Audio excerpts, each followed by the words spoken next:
ხალხზე გზავნიდა, ხან დროსაც არ ეკინებდა იქ მაღლა, ხან შეშად აგიდინებდა.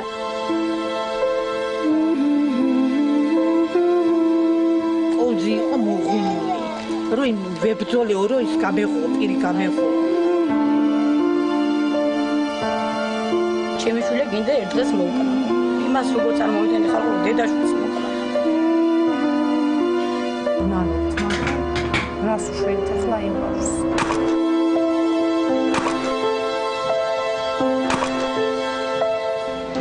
არადარცა ზევარა გააკეთა და რა შეიძლება. ცალკე და ხუპონი, ცალკე და ბავშვი, ცალკე და მშობლი. ამ ტრაგედიიდან და გადაცემა სპეციალურ რეპორტაჟში გასული ამ შემზარავი რეპორტაჟიდან დაახლოებით 1 წელი გავიდა. თუმცა მდგომარეობა საქართველოში აღმოჩნდა, რომ არ გამოსწორდა. პირიქით, შოკის მომგვრელია ის კვლევის შედეგები, რომელიც არასამთავრობო სექტორმა გამოაქვეყნა. საღამო მშვიდობისა ეს არის ყველაზე ცხელი ток-შოუ ქართულ სატელევიზიო სივრცეში და დღევანდელი გადაცემის განმავლობაში ჩვენ ვისაუბრებთ ოჯახური ძალადობის შესახებ. ახლა მე სტუდიაში მინდა მოვიწვიო ძალადობისაგან დაცვის ერთიანი ეროვნული ქსელის ხელმძღვანელი ნატო შალვაყაძე, რომელთან ერთადაც წარმოგიდგენთ ახალი კვლევის შედეგებს. მოგესალმებით, ხალბატონო ნატო, დიდი მადლობა რომ შემოგვერთით. მინდა მაყურებელს წარუდგინოთ ის ბოლო კვლევის შედეგები, რომელიც თქვენმა ორგანიზაციამ ჩაატარა, თუმცა წარუდგინოთ მხოლოდ ერთი ნაწილი, რომელიც უშუალოდ კახეთში ძალადობას ეხება, რადგანაც კონკრეტულად კახეთი აღმოჩნდა, რომ ძალადობის ყველაზე დიდი კერაა საქართველოში. ოჯახური ძალადობა კახეთში. არის თუ არა თქვენს ოჯახში ძალადობა?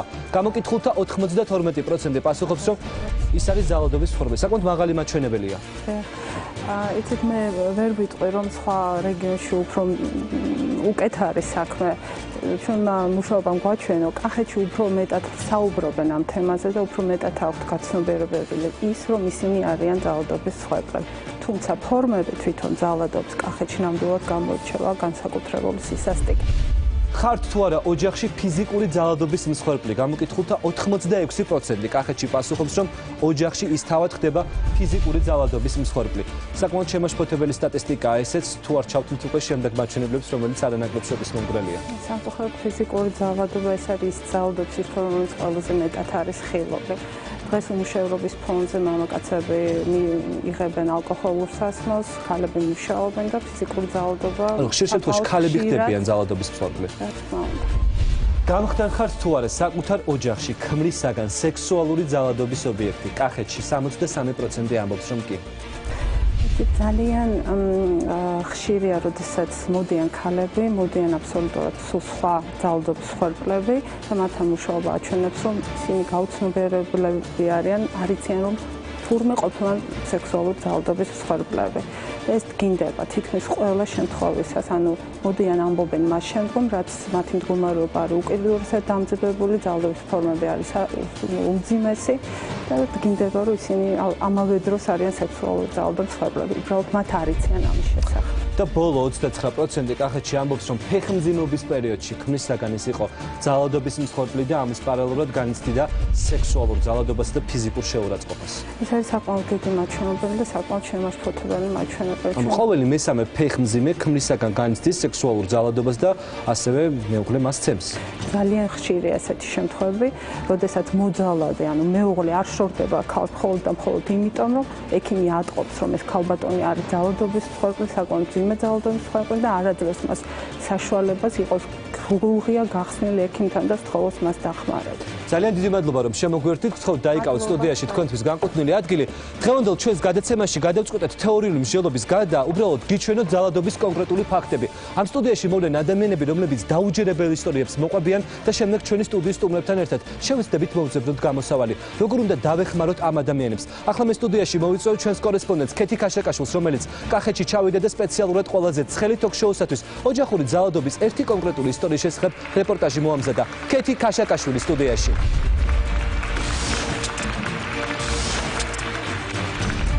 საკმაოდ შოკის მომგვრელი ფაქტებია იმ რეპორტაჟში, რომელიც ჩვენ მოამზადე სპეციალურად დღევანდელი ეთერისათვის. ანუ ოჯახური ძალადობის რა ფორმაზე არის საუბარი სოფელ ბოგდანოვკაში? პირველი რაც აუცილებლად უნდა ვთქვათ არის ის, რომ ბოგდანოვკაში ჩვენ დავხვდა საკუთარ მეუღლეზე უკიდეგანოდ შეყვარებული ადამიანი. თუმცა ფაქტია, რომ ეს არ არის საკმარისი და იქ ოჯახურ ბედნიერებაზე საუბარი არის აბსოლუტურად ზედმეტი. ეს არის ოჯახი, სადაც ოჯახის ყველა წევრი ერთმანეთს უშლის ნერვებს. ქცოლს ქმარი, ქმარს დედა, დედას რძალი, მამას ყველა და ასე შემდეგ. ჩვენ გავატარეთ დაახლოებით 1 დღე ბოგდანოვკაში, ამ ოჯახში, ვესაუბრეთ ოჯახის ყველა წევრს და მივხვდით, რომ მთავარი მიზეზი ამ დაძაბულობის, აყალმაყალის, ჩხუბის არის რძალ-დედამთილს შორის საკმაოდ დაძაბული ურთიერთობები. ჩვენ გვრჩება შთაბეჭდილება, რომ რამდენიმე ვერსიაზე შეიძლება ვისაუბროთ ყოველ შემთხვევაში, რატომ აღიზიანებს დედამთილს რძალი და რძალს დედამთილი.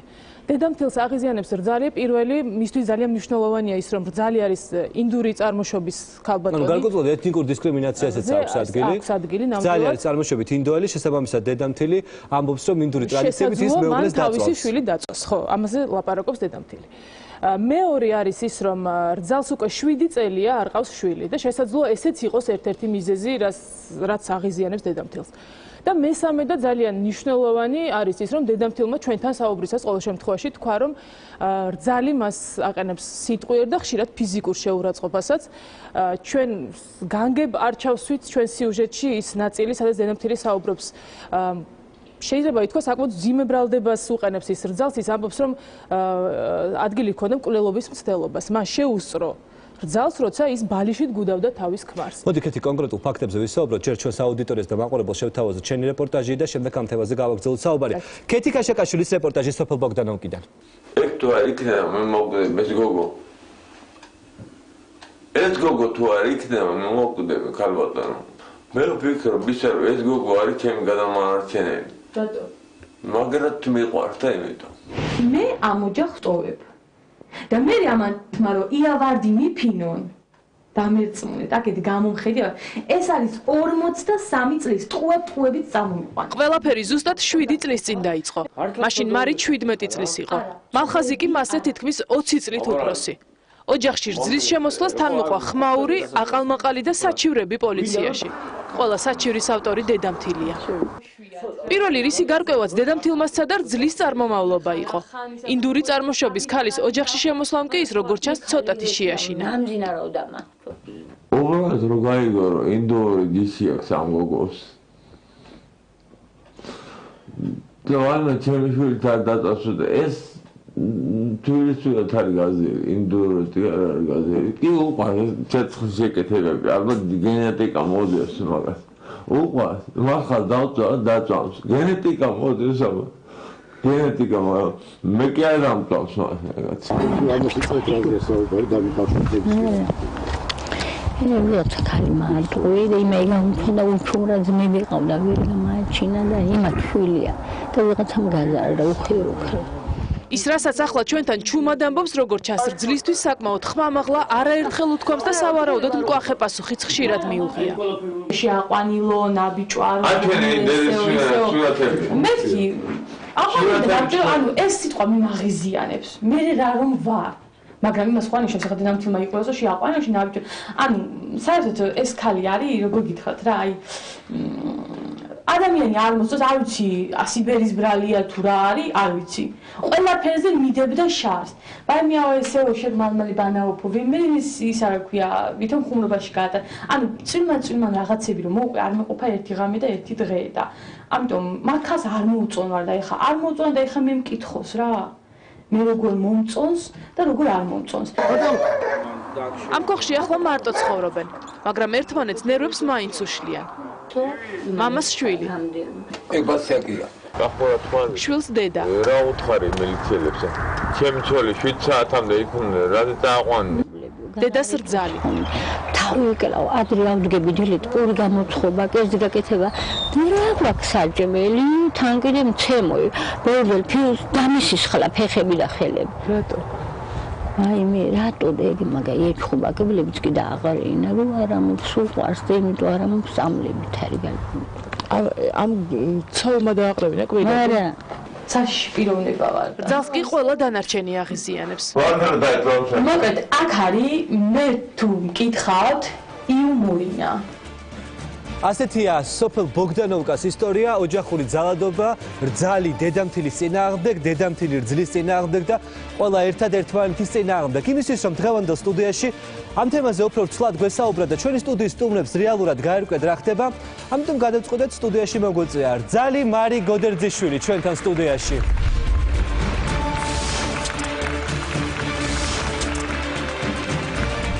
შენი დედამთილი გადანაშაულებს, რომ შენ ხარ მოძალადე.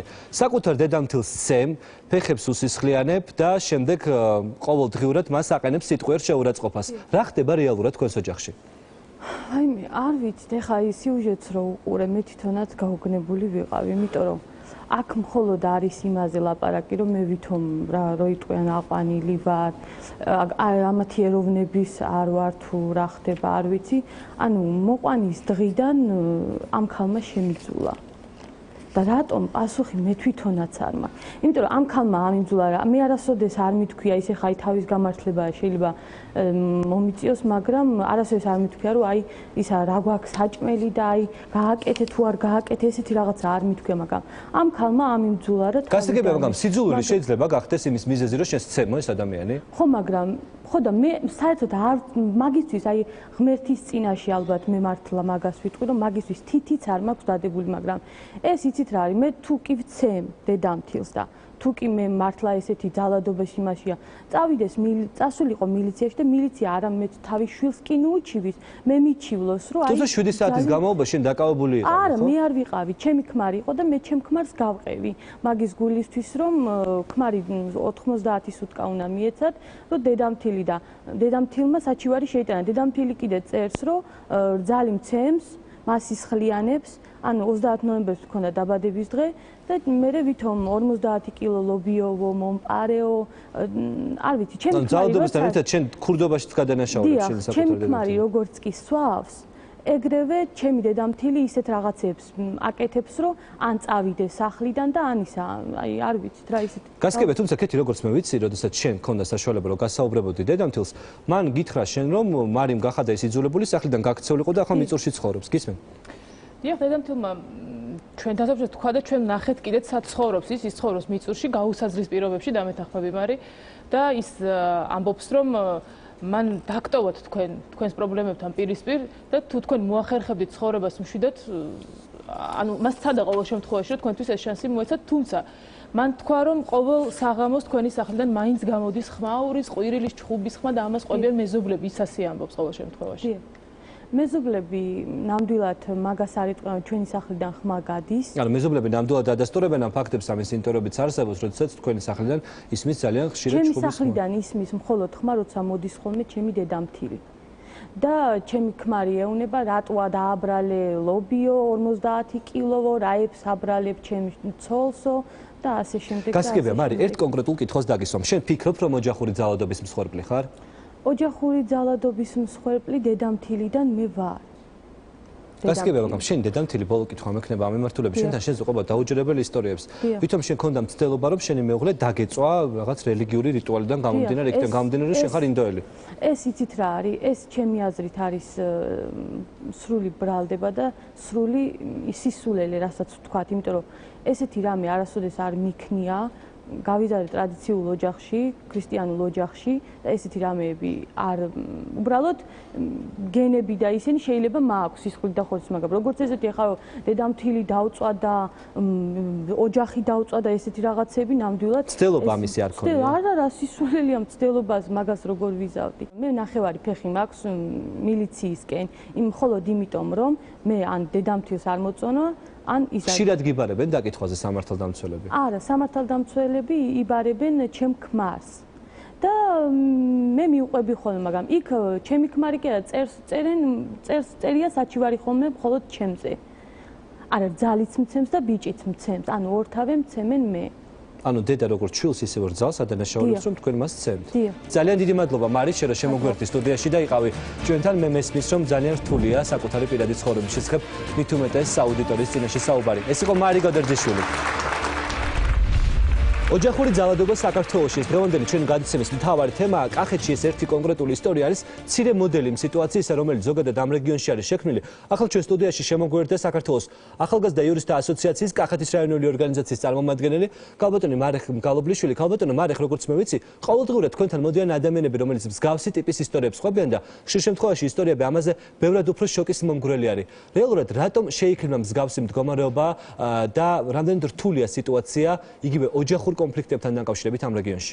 დღეში რამოდენიმე შემთხვევა მაინც გვაქვს, როდესაც მოდის მოქალაქე, ისინი გვიყვებიან ისეთ ფაქტებს, რომელიც დამერწმუნებით მეტად რთული მოსასმენია და ისეთ ისტორიებს ვისმენთ, რომ იქ მარტო იურისტის დახმარება ნამდვილად ნაკლებად რთულად მოსასმენი ისტორია, ანუ ოჯახური ძალადობის რა ტიპთან გვაქვს საქმე, რამდენადაც ვიცით, აქ არ არის მხოლოდ ფიზიკური შეურაცხყოფა, ხშირ შემთხვევაში არის წამება, როდესაც ადამიანს სცემენ მაგალითად სკამით, ხის ნაჭრით, ან კიდევ ხდება მაგალითად ნაჯახით ერთმანეთში ხანჯლაობა მამასა და შვილს შორის. ჩვენ გვაქვს სახეზე, როდესაც მოქალაქეები მოდიან ჩვენთან და ძირითადად ქალები, თუმცა მამაკაცებიც გვაქვს ჩვენ ძალადობის მსხვერპლები, რომლებიც ასახელებენ ძალადობის სხვადასხვა ფაქტებს და სხვადასხვა სახეებს. ამიტომ ვერ ვიტყვი მე რომელი უფრო მეტია ფიზიკური, ფსიქოლოგიური, ეკონომიური, სექსუალური თუ რა. თუმცა ყველა შემთხვევას ადგილი აქვს. ანუ ძალადობის ყველა ფორმა არსებობს და კიდევ მე ვნახე გამოკითხვაში იყო ასეთი, როდესაც ორსულობის პერიოდში ქალბატონები განიცდიან ძალადობას სხვადასხვა სახის და მე მინდა ვთქვა, რომ ჩვენთან მომართვის შემთხვევაში, როდესაც ოჯახური ძალადობის მსხვერპლი ქალბატონები მოგმართავენ, ისინი ასახელებენ, რომ ორსულობის პერიოდში თითქმის ყოველთვის იყვნენ ძალადობის მსხვერპლი, როგორც სექსუალური, ასევე ფიზიკური ძალადობის. ძალიან დიდი მადლობა. ლიკა ნადარა, ეს ქალთა უფლებების დამცველს მინდა ვკითხო. ლიკა, ალბათ ძალიან შოკის მომგვრელი არის ის შედეგები, რომელიც დღეს ჩვენ წარმოვადგენთ ამ სტუდიაში. დაუჯერებელია ალბათ ეს ციფრები, თუმცა ეს ყველაფერი ხდება ჩვენს გვერდით საქართველოში და ბუნებრივია გამოვიტანეთ საჯაროზე ეს თემა. რატომ მაინც და მაინც ძალადობის ასეთი მაჩვენებელი? გენდერული ძალადობა და ძალადობა ქალის მიმართ ეს არის მეთოდი, მიზანმიმართული მეთოდი ქალის არათანასწორი მდგომარეობა, სოციალური მდგომარეობის დაკანონების. ეს არის მეთოდი, პატრიარქალური მეთოდი, რომ იყავ იქ, სადაც შენი ადგილია, ანუ დაქვემდებარებულ სტატუსში. გიორგი, რამდენად რთულია სიტუაცია და რამდენად ხშირია მომართვენება იგივე სახალხო დამცველის ოფისში, როდესაც ოჯახურ ძალადობაზე საუბრობ და ამ შემთხვევაში რა პერკეტი გააჩნია სახელმწიფოს, როგორ შეიძლება დაეხმაროს ამ ადამიანებს? ფაქტია, რომ ეს პრობლემა საჭიროებს რეალურად ჩარევას. საქართველოში ბოლო რამდენიმე წელია მოქმედებს კანონი ოჯახში ძალადობის აღკვეთის და ოჯახური ძალადობის მსხვერპლთა დაცვის და დახმარების შესახებ. ასევე მინდა გითხრათ, რომ და რას ითვალისწინებს ეს კანონი? კონკრეტულად კანონი ითვალისწინებს, რა თქმა უნდა, ნებისმიერი სახის ძალადობისგან მსხვერპლთა დაცვას, გარდა ამისა კანონით ასევე გათვალისწინებული იგივე შემაკავებელი და დამცავი ორდერების გამოცემა, რაც არის პოლიციის კომპეტენცია, როდესაც პოლიცია მიდის დასკვნამდე, რომ ოჯახში რეალურად ძალადობას აქვს ადგილი, მას გააჩნია საკანონმდებლო პერკეტი ამ შემთხვევაში, რომ ეს ძალადობა აღკვეთოს, თუნდაც იმისთვის, რომ მოძალადეს, აღკვეთოს, ვთქვათ, ურთიერთობა ძალადობის ობიექტთან, დამცავი ან შემაკავებელი ორდერის გამოცემის საშუალებით, მაგრამ პრაქტიკაში ჩვენ წავაწყდით არაერთ სერიოზულ პრობლემას. თითქმის ყველა შემთხვევაში ადამიანმა, რომელმაც დაძლია სოციალური ბარიერი და გამოიტანა თავისი პრობლემა ოჯახიდან და გახადა სამართალდამცავი ორგანოს ან სასამართლოს განსჯადი, ხშირ შემთხვევაში განიცადა ფრუსტრაცია და დემოტივირებული გახდა, რომ გაეგრძელებინა, ვთქვათ, მსგავსი მექანიზმების გამოყენება. კანონმა და სასამართლოს ვერ დაიცვა. ხშირად ხდება, როდესაც პოლიცია მოდის ადგილზე, ამას აკვალიფიცირებს ელემენტარულ ოჯახურ კონფლიქტად, აძლევს გაფრთხილებას ოჯახის წევრებს და ეუბნება, რომ მათ თავი უნდა შეიკავონ კონფლიქტისგან. ან თუ სახეზეა ფიზიკური დაზიანებები, როგორც წესი სისხლის სამართლის შესაბამისი კოდექსის შესაბამისი მუხლით იწყება გამოძიება, მაგრამ ეს მსხვერპლს რეალურად არ იცავს, იმიტომ რომ ძალიან ხშირ შემთხვევაში მოძალადე რჩება ოჯახში, ანუ არ ხდება იმ ბერკეტების გამოყენება, რასაც უშუალოდ ის კანონი ითვალისწინებს, რომელიც მიღებულ იქნა კანონმდებლობის მიერ სწორედ ოჯახური ძალადობის პრობლემის დასაძლევად. სიტუაცია იქნება კურიოზული, როდესაც გვაქვს კანონი, რომელიც ითვალისწინებს ადამიანების დაცვას, თუმცა ამ კანონის განხორციელება ვერ ხდება და საქართველოში ისევ არის სერიოზული პრობლემა ოჯახური კონფლიქტი. 2011 წელს გაცილებით მეტი დამცავი ორდერი იქნა გამოცემული პოლიციის მიერ, ვიდრე 2010 წელს, თუმცა მინდა გითხრათ, რომ ეს პრობლემა არის საკმაოდ მნიშვნელოვანი. 73% გამოკითხული ქალბატონების მიიჩნევს, რომ ოჯახში არსებული პრობლემები ეს არის უშუალოდ ოჯახის საქმე და ეს გარეთ არ უნდა გავიდეს. ადამიანები, რომელთაც ვთქვათ, იგივე საშუალო განათლება არ აქვს მიღებული, ისინი სწორედ ძალიან ხშირად საერთოდ არ ფლობენ არანაირ ინფორმაციას იმაზე, რომ თუ მათ მიმართ ძალადობა ხორციელდება, თუ ეს ზოგადად მათთვის არის ზოგადად შეუძლიათ თუ ეს მიაჩნიონ როგორც უკანონოდ, ძალიან ხშირად ეს მიიჩნევა როგორც ჩვეულებრივი მოვლენა. მათ არც კი იციან, რომ ისინი არა, კი ბატონო, ეს თვლიან, რომ ეს არის პრაქტიკა, რომელიც უნდა არსებობდეს. ეს ყველაზე, ასე ვთქვათ, შემზარავია, როდესაც ამას ისმენ, რომ ადამიანს, ვთქვათ, მისი ფიზიკური შეურაცხყოფა ყოველდღიური, ვთქვათ, მეუღლის მხრიდან აღქმული აქვს როგორც რაღაც დამსახურებული. ძალიან დიდი მადლობა. ეს იყო გიორგი ტუღუში, საქართველოს სახალხო დამცველი. ცოტა ხნის წინ დაუჯერებელი ახალი ამბავი გავიდა სატელევიზიო საინფორმაციო გამოშვებებში. ახალგაზრდა გოგონა თბილისში თავის ლუკულა მტკვარში გადახდომით სცადა. მასზე მეუღლე ძალადობდა. ახლა ელისო ჩვენ სტუდიაში შემოგვერდება და ამ ისტორიას თავად მოგუყვება. ელისო სტუდიაში.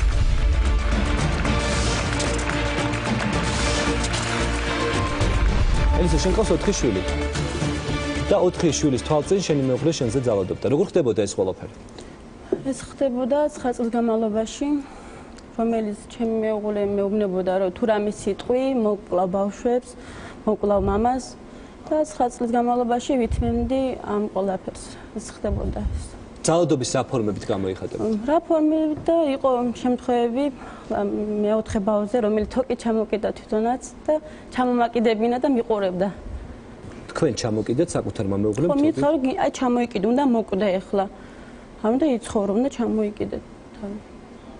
და ამის შემდეგ თქვენ მასთან ერთად ცხოვრება გააგრძელებთ? კი, იმიტომ რომ ჯერ მწვენოდა რა სიტყვის მეზობლები, ხალხი რა სიტყვის, სირცხვილია როგორ თქვა ეს და ვითმენდი ამ ყველაფერს.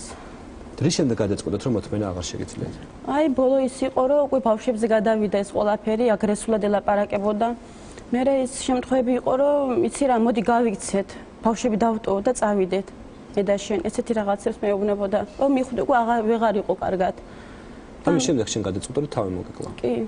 ამის შემდეგ ძალიან ცუდად ვიყავი, აი ვერ ვლაპარაკობდი, ვერავის ვერ ვეუბნებოდი და გადავწყვიტე, რომ გავედი მტკვარზე და გადავხვდი. მე საბინიორად გადამაჩინა პატრონმა. მომიყვანა. ახლა შენი ქმარი სად არის? ეხლა დედამისთან არის. კონტაქტი გააქვთ თუ არა? კი. მირეკავს ხანდახან. მე თვითონ მეუბნება, როგორ ახარ, წამოდი, მოდი რა გავიდეთ. რაღაცა როცა უარს ვეუბნები, უფრო ვეუბნები, რომ იცი რა, მოდი ბავშვებთან კონდეს კონტაქტი, მაინც მამა ხარ, მაგრამ არ მაინტერესებს. ან უშუალო შეხვედრა გააქვს ამ ყველაფრის մեջ? არანაირად. მხოლოდ სატელეფონო კონტაქტით შემოიფარგლები. შენ ყავს 4 შვილი? კი. ბავშვებს თუ პატრონებს? არანაირად. მე ვიცი რომ შენ გაქვს ძალიან სერიოზული პრობლემა. დღეს ალბათ არის ბოლო დღე, როდესაც შენ შვილებთან ერთად იცხოვრებ, იმიტომ რომ იქიდან გამომდინარე რომ თავშესაფარში ყოფნის ვადა გიმთავრდება, ბავშვებს წაიყვანე. დიდი მადლობელი ვარ ცენტრს, რომელიც ქალთა ძალადობის ცენტრზე, რომელიც ძალიან დიდი დახმარება გაგვიწიეს. 3 თვის განმავლობაში ვიყავი. კარგად ვიყავი ძალიან. მე უნდა დამეტოვებინა სახლი, იმიტომ რომ წამართვეს სახლი. ერთად შევიძინეთ მე და ჩემი ყოფილმა მეუღლემ. როგორც განქორწინების საბუთი მოვიდა რეესტრში გავაკეთეთ, მესამე დღეს ჩოქება გავუკეთა დედამის. მე უფლება დავუკეთა. ანუ შენი საკუთარი სახლი მეუღლემ წაგართვა. კი. როგორ რა ფორმით წაგართვა? მაგის სახელზე იყო, მე თვითონ გავაკეთე სოციალური დახმარებით, რომელიც გამოაკდა საფინანსო, ყველაფერი მაგას ეგრძნო კარგად. ეხლა არ გეშინია რომ ასა ტელევიზიო ეთერის შემდეგ შენ შეიძლება გახდე კიდევ ერთხელ ფიზიკური ძალადობის მსხვერპლი? კი, ძალიან მეშინია, არ ვიცი. ალბათ რომ დაკავებულიც იყო მაგის მერე და დამცავი ორდერის ხელში მქონდა, რომელიც ბოლოს დააკავეს და რავი, როგორც სახლი დავტოვე, ვიმართე ორგანიზაციას, მაგის მერე აღარ მოსულა ჩემთან. შენ შვილებს ეხლა გაუშვებ მიუსაფარ ბავშვთა სახლში. სხვა გამოსავალი არ გაქვს. თავად სადან წახვიდე? არ ვიცი. დღეს არის ბოლო დღე, როდესაც შეგიძლია იცხოვრო ამ თავშესაფარში. ანუ ხვალ დილიდან შენ რჩები ქუჩაში. ძალიან სამწუხარო ფაქტია, თუმცა ეს ყველაფერი ხდება ჩვენთან. მე მინდა ვკითხო ქალბატონ მარი მესხს, გააჩნია თუ არა სახელმწიფოს ამ შემთხვევაში, ანუ თქვენ სტრუქტურას, რაიმე სახის დახმარების ბერკეტი მსგავსი ტიპის ადამიანებისათვის, რომელიც დღეს თავის 4 შვილს ნახავს ბოლოჯერ და შემდეგ უკვე შვილები უნდა წავიდნენ უპატრონო ბავშვთა სახლში, ის კი ქუჩაში. ელისო გახდა ჩვენი ბენეფიციარი, მხოლოდ 2 თავშესაფარი აქვს და ელისომ ფაქტობრივად ორივე თავშესაფრით ისარგებლა ჯერ ერთ რეგიონში, შემდეგ მისი გადმოყვანა მოხდა თბილისში, ვინაიდან ბავშვები თბილისში სწავლობდნენ სკოლაში, მან ის ჩვენი ბენეფიციარი გახდათ და ვინაიდან მოუხერხებ პრაქტიკულად გაუჭირდა, სანამ ბავშვები მოგხსენებათ, რომ წელიწადში 2 ჯერ სემესტრის დასაწყისში შეიძლება ბავშვებისათვის სკოლის შეცვლა და როდესაც ეს ხდება შუა სემესტრში, ამას გარკვეული პროცედურების გავლა ჭირდება. სანამ ეს მოხდებოდა ბავშვებისთვის სკოლის შეცვლა. თუმცა მაბატია გასაგებია რომ არის გარკვეული იურიდიული პროცედურები, არსებობს გარკვეული პერიოდი, როცა ადამიანს შეუძლია იყოს თავშესაფარში. შემდეგ რა უნდა გააკეთოს? ხვალ დილით ეს გოგონა თავისი 4 შვილით ქუჩაში რომ აღმოჩნდება, რა უნდა გააკეთოს? ვინ უნდა დაეხმაროს? ვისთან შეიძლება რეაბილიტაცია და რეინტეგრაციის პროგრამა სწორედ ამას გულისხმობს, რომ გარკვეული ხელობა ან კვალიფიკაცია ან თუ გააჩნია კვალიფიკაციის გადამზადება გაიაროს, თუ არ გააჩნია ხელობა, რაღაც გარკვეული ხელობა შეისწავლოს. ამ შემთხვევაში პრობლემას თუ წარმოადგენდა ის, რომ თქვათ 4 შვილის დედა, რომელიც შვილები უნდა ეტარებინა თქვათ მუშაობის სკოლაში ან საბავშვო ბაღში. თუმცა ელისოს ელისო მიცის რომ მას შეუძლია ისარგებლოს ჩვენი მომსახურებით, იმიტომ რომ როდესაც ჩვენმა ბენეფიციარისთვის პრობლემა მოგვარებული არ არის და ის დგას ისევ იგივე პრობლემის წინაშე, ასეთ შემთხვევაში ჩვენ ბენეფიციარებს ვეხმარებით, ანუ მას შეუძლია ისარგებლოს ისევ თავშესაფრით და პარალელურად რეაბილიტაცია რეინტეგრაციის პროგრამებში იქნა ჩართული, რომ რაღაც გარკვეული ხელობა შეიძინოს საიმისოთ, რომ შემდეგ ფაქტობრივად მოახერხოს ჩვენ გვაძლევთ პირობას, რომ ეს ადამიანი ხვალ ქუჩაში არ დარჩება. პირობა არ მჭირდება, მე არ მჭირდება პირობის მოცემა საჯაროდ, ელისომ ჩვენ ორი თავშესაფრით ისარგებლა, შემდეგ რეფერირება როგორც მოგახსენეთ, მისი სურვილის მიხედვით მოხდა, ადასტურებს ამას ფიქრობ თვითონაც და შესაბამისად მას შეუძლია ისარგებლოს ისევ ჩვენი მომსახურებით, ბუნებრივია, ვინაიდან მას აქვს იგივე პრობლემა. ელისოს სჭირდება ეხლა ისწავლოს რაღაც ხელობა, შეიძინოს ხელობა, ვერ გეტყვით ეს რა იქნება. ეს დამოკიდებულია იმაზე, თქვა თვითონ პიროვნებას რა მონაცემები აქვს, რისი გაკეთება შეუძლია, რისი გაკეთება უნდა.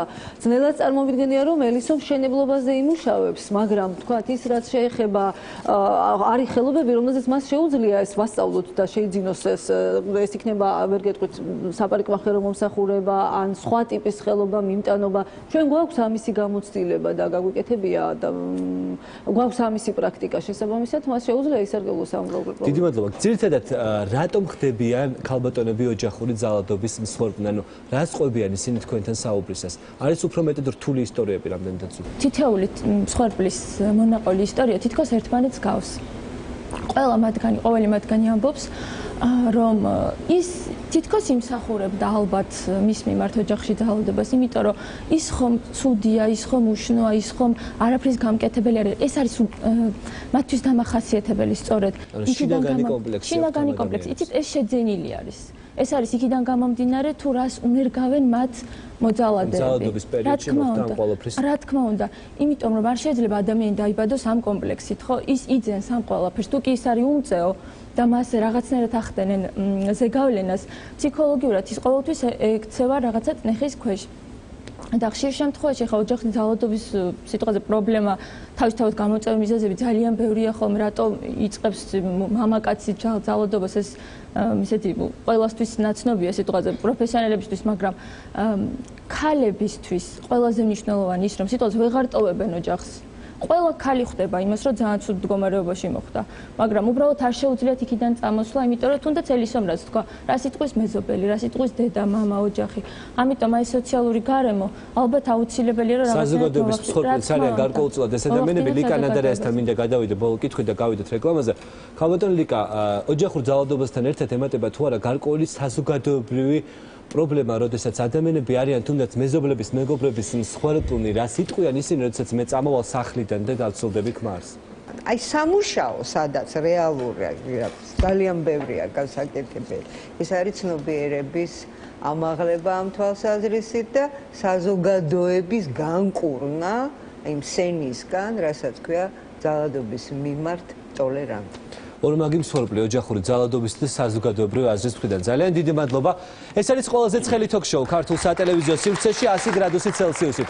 რამდენიმე წუთში რეკლამის შემდეგ ჩვენ ვისაუბრებთ მოხუც და ძალადობის შესახებ. ამ სტუდიაში მოვლენ ადამიანები, რომლებიც დაუჯერებელ ისტორიებს მოგვიყვებიან. მაგალითად, მამამთილი, რომელსაც საკუთარმა რძალმა კბილები ჩაუმტვრია და დედა, რომელსაც ყოველ დღე საკუთარი შვილს წევს.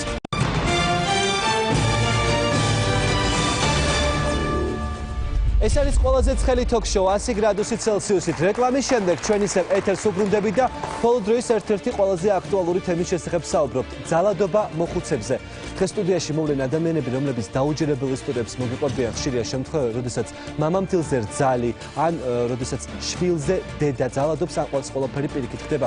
დაუჯერებელი ისტორიებისათვის გადაცემის ამ ნაწილს დავუთმობთ და სტუდიაში ახლა მე მინდა მოვიწვიო ქალბატონი მარიამ ციკლაური, რომელსაც საკუთარი და დიშვილი და სიძე თითქმის ყოველდღიურად ფიზიკურ შეურაცხყოფას აყენებენ.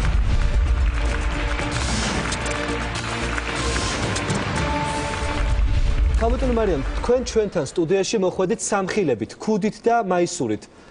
ვის დამტკიცებას აპირებთ ამ სამხილებით? ეს სამხილი არის იმის, რომ ჩემი და დისი ოჯახი მრავალრიცხოვანი ოჯახი მისწორდებიან ფიზიკურად, რათა ჩემ აშენებულ ბინაზე ხელი ამაღებინონ და ძალით გამაგდონ. მარტო ბინა კი არა, ოჯახში რაც მქონდა, აი ესე ჩამიკეტა კარები და ერთხელ ტანსაცმელში დაგტოვა. სრული ამ სიტყვის მნიშვნელობით არაფერი ზედმეტი და აი ესე დაგტოვა. გასაგებია, სწორედ ამ ქონებრივი დავის გამო თქვენ განიცდით ფიზიკურ ძალადობა საკუთარი დის მხრიდან. ფიზიკური ძალადობა, იმიტომ რომ ხელი ამაღებინონ ჩემ ბინაზე. პირველად რომ ომი გამომიცხადეს, სრულ უმნიშვნელო რამეზე ხმაურიანი დგმურები გავყარე. რატო დაითხოვეო, მე გენი ფულს მაძლევენო. გამიკვირდა რატო მეჩხუბებია რამე. მოხვა ერთმანეთს, როგორც აი ზღვა წყალი მიუგდო, ასე შერჩეული ჰქონდა ეთყობა ლექსიკონიც. თავს დამაქციეს ყველანაირი შეურაცხმყოფელი გამონათქვამები. მე გადვირია რატომისთვის მიმეტებთ რატო, მაგრამ ვერაფერი ვერ გავაგებინე. რო აღარ აქონა დასასრული მათ ლანძღვასა და შეურაცხყოფას შევედი მე ავტირდი, გული ამით შუყდა. რატომ გამიმეტეს მე ამას, როცა რომ მე მოვიყვანე ეგენ დედაშვილი, მე ვარჩედი მაგათ ოჯახსაც, ბიზნესი მქონდა. და შევედის ერთი შუშაბანცით გმურების ოთახში და დავემხე დივანზე და ავტირდი. შემომეჩვიდნენ დედაშვილი ლელა ასაბაშვილი და თინა ციკლაური და რო პირქვა ვიყავის დამხობილი სარაფანა ზაფხული იყო, ბეჭების შიშველი მქონდა, აიღო დიდი ხაოიანი პირსახოცი მოკეცეურად და იმდენი მირტყა ბეჭებზე, შიშველ ბეჭებზე, რომ და მეუბნებოდა მომიწოდებდა გაჩუმდიო. თან მირტყამდა. თან მეუბნებოდა გაჩუმდიო. ჩემთვის გაუგებარი იყო ახლა ესეთი ისა მოწოდება, რომ მე გაჩერდი მაშინ, ნუ გამირტყამდა. თუმცა ეს იყო პირველი კონფლიქტი. ამის შემდეგ იყო უფრო მეტი კონფლიქტი, როდესაც თქვენ ბოთლები გესროლეს. კარებში იყო მომზადებული ხონა ის საქონელი, სადაც მეწყო მაღაზიის კოკა-კოლას პატარა სავსე ბოთლები შუშის. და შუშის ბოთლები გესროლა? აქეთ გამოვიარე და რომ დამაყარა, ესე იგი ჯერ თავის მხარეს დამაყარა მაღლა, ღმერთის წყალობით გადა. დიშვილი გესროდა შუშის ბოთლებს. დიშვილი ჩემი გაზრდილი და სამედიცინო მე დავამთავრებინე ვაკეში სამედიცინო აკადემია. აკადემიის კურსი. ეხლა დღეს მგონი სასწრაფოზე მუშაობს ლელა ასაბაშვილი. აი ეს. როგორ გადარჩით ჩემი? როგორ გადარჩი და ჯერ ხო თავის მხარეზე იმესროლე ეს ბოთლები. მე ალბათ რა ვიცილე, მე ფეხებში და შიშველი ფეხები მქონდა, ზაფხული იყო. და მე ეს ხო კარებში იდგა და მამამისი იქვე მოვიდა თუ რაღაცა რაშვები გოგო რაშვები და მისწია უკან ოთახში შესწია. და გადარჩი. თქვენ მოხვედით ჩვენთან კონკრეტული სამხელებით. ერთ-ერთი სამხელი უკავშირდება რამდენადაც ვიცი თქვენ სიძეს, რომელიც შემდეგ ჩაერთო მოგვიანებით ამ კონფლიქტში. დიახ, ცდილობდა ოთახში შემოჭრას და მე კარებში, ეს ხელს ვკრავდი, არ უშვებდი კარებში და კარებშივე მედგა შეში ზღუმელი, რომელშიც უკეთებდით მაშინ ბურბუშელას, აი ნალესო არის ხო, ბურბუშელას და ის ეყარა დაბლა იატაკზე თავისთავად ჩამოიყრება ხოდა ხოლმე და ასე რომ ძალაზე რომ ვიყავით მე იქით ვაგდები არ უშვებდი ოთახში და ის რომ შემოვარდა აი ბურბუშელიანი მაშინდელი ის დაბლა დავარდა მე დავინახე რომ ხო და შემოვარდა მაინც ისეთი მუშტი აქვს როგორც უროსავით მუშტები მირტყა მხარში აი ესე დამაგდო ძირს და აიღო ცული და წავიდა. გასაგებია, მე იმედი მაქვს, რომ ჭეშმარიტებას დაადგეს უკვე სასამართლო, ვიცი რომ რამდენიმე დღეში არის სასამართლო პროცესი. დიახ, მთავარი რა არის? ეხლა საზიარო უფლების გაუქმების მოთხოვნით მრავალჯერ შევიტანე განცხადება, მაგრამ მიბლოკავს სასამართლოს. ადვოკატი არ ამყავს, იმიტომ რომ ვინც მყავდა, იმან კიდე დამატება მოითხოვა ესე და მე არ მაქვს ფინანსური ადვოკატის გარეშე გავედი ეხლა ბოლო პროცესზე. მნიშვნელოვანი რა არის? ქალბატონო, თუ ექნება თქვენს ორგანიზაციას საშუალება იმის რომ აღმოუჩინოთ ქალბატონს იურიდიული კონსულტაციები, რადგანაც მას აქვს სასამართლო დავა და არ აქვს ადვოკატის ფული. რა თქმა უნდა, მობრძანდეთ და ქალბატონი ნატოს დახმარება თქვენ მე დიდი იმედი მაქვს რომ ქალბატონი ნატოს ადვოკატი შეძლებს თქვენთვის ადეკვატური დახმარების აღმოჩენას და არასამთავრობო ორგანიზაცია თქვენ დახმარებას აღმოთიჭებს. ძალიან დიდი მადლობა იმისთვის რომ იყავით ჩვენთან ერთად და აგვიამბეთ თქვენი ისტორიის შესახებ. ის იყო 9 წლის, როდესაც მეორე მსოფლიო ომი დასრულდა. შემდეგ უთხრეს, რომ მისი მშობლები ცოცხლები აღარ არიან და პოლონეთიდან საქართველოში ბავშვთა სახლში გადმოანაწილეს. მატარებელში ჩასვეს და სოხუმში ჩამოვიდა. ამის შემდეგ ცხოვრება თბილისში დაიწყო. იყო საქართველოს თბილისის ცენტრალური ტელეცენტრის ერთ-ერთი წამყვანი სპეციალისტი. ახლა სტუდიაში არა ქართული სატელევიზიო ისტორიის მოსაყოლად, არამედ იმისთვის მოვიდა, რომ ოჯახური კონფლიქტის შესახებ გვიამბობს. მე მივესალმები კონსტანტინე კელჩინსკის ჩვენ შემდეგ სტუმარს 72 წლის მოხუცს, რომელიც ოჯახური ძალადობის მორიგი მსხვერპლია.